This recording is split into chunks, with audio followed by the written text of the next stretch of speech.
Sa bawat eroplanong lumilipad, may isang pangarap na matutupad. Kamusta po kayo? Eto na naman tayo. Panibagong araw, panibagong tula. Na iaalay natin sa mga taong piniling lumayo sa pamilya at mga ibang bayan para sa mga pangarap at maayos na buhay na pinakaaasam-asam. Buhay OFW.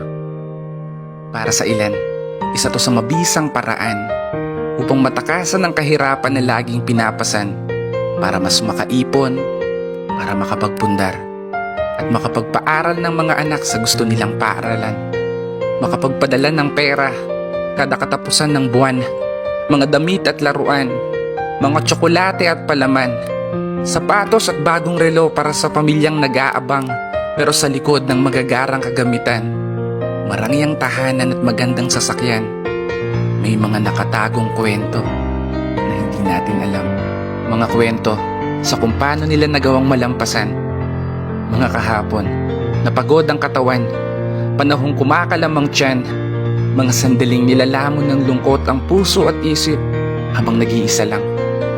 Malayo sa mga mahal nila sa buhay na minsan pa nga di nila maramdaman.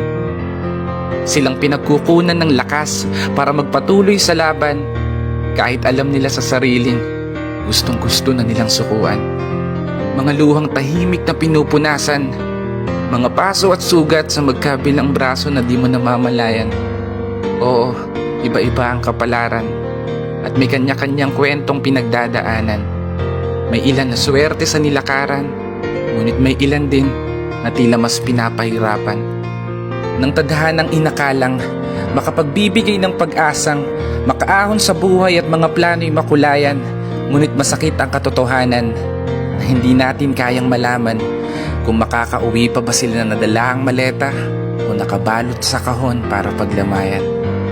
Kaya sa lahat ng magigiting na kababayan na nakipagsapalaran sa ibang bayan, dasal ko po ang kaligtasan at kutuparan ng bawat isang pangarap na baon nyo araw-araw. At isang pagpupugay para sa lahat ng mga kapatid na OFW na patuloy sumasabay sa hamon ng buhay.